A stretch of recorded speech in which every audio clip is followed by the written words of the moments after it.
At Denver International Airport, 17-year-old Paris Dunn from Southern California has just landed, ready for a weekend fling with pro basketball player Chris Anderson. What's going through your mind? Nerves, anxiety, excitement. The two have been in touch online through Facebook, email, and text messages, but incredibly, they've never actually spoken to each other until this moment.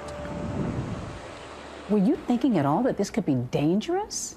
I was a little nervous, maybe the day of, but I didn't feel in any crazy danger.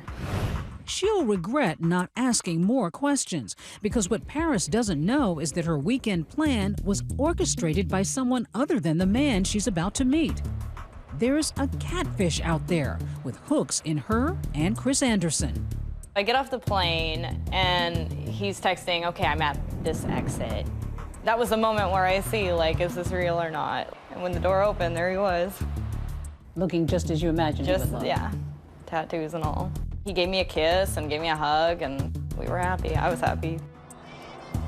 How are you reacting to each other? I was nervous and shy. It was kind of like a first date thing.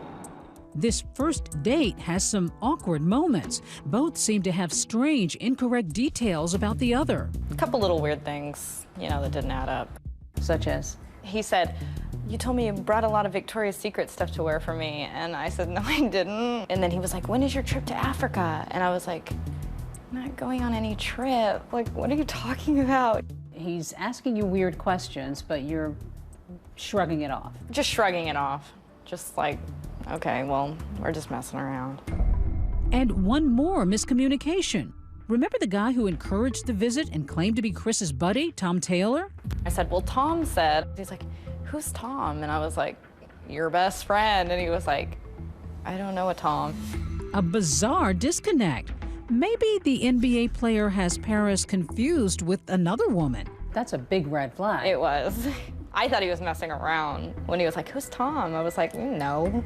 But you don't really connect any dots. Nope.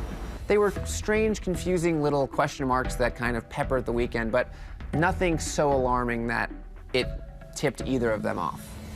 Clearly, the weekend becomes a little bit more intimate. It wasn't just about sex at all. We actually did stuff and watched movies and TV, and he went off to practice. Paris is having a ball, snapping photos, even selfies with Hannibal. The kitchen, rec room, and the NBA player's size 15.5 sneakers. Then Anderson's mysterious best pal, Tom Taylor, checks in, wondering how things are going. He was telling me, go take a picture of this, go put his hat on, and it's I remember being I'm not gonna go through the guy's stuff. At this point, you're considering Tom a friend. Yeah, a friend. Or is he? After the weekend fling, Chris drives Paris back to the airport. He got out and he gave me a kiss and I went off. What's wild is that the weekend get-together that Paris and Chris had was really only the beginning of this crazy story. Things really took a turn for the worse. In fact, not long after Paris is back home in California snapping selfies by the pool, she's getting barraged by messages from Tom Taylor. Yeah, it was all the time. Non-stop. It was constant. Almost like a jealous woman would be. After the weekend together, the catfish really, I think, became empowered and even a little emboldened. What's next? Then Paris reveals an interest in another NBA player. My friend gave me tickets to go meet Blake Griffin at some Clipper event. So I said, I'm gonna go see Blake Griffin today, exciting. She's stunned when the message seems to enrage Anderson and Tom Taylor. I remember it just got crazy from that point on. That just set something loose in the head. Taylor now seems to be flaming Paris with angry, abusive text messages. I have folders of nasty text messages. Tons and tons. Tons and tons. What was he saying? He said that he was going to send somebody down there and he was going to have me raped and murdered and thrown on the side of the street. Just because you were going to see Blake Just because Griffin? I was going to see Blake. Something just went and just set him off. Are you scared? I was scared. I did not like that. And then another frightening threat. Taylor telling Paris that his friend Anderson shared her nude photos with him.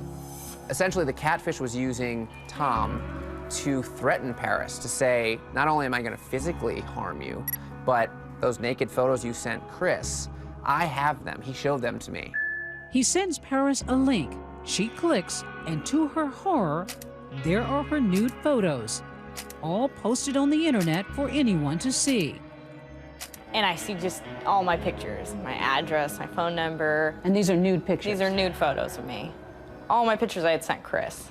All my Chris Anderson pictures. This is pretty creepy stuff. Oh God, it was terrible.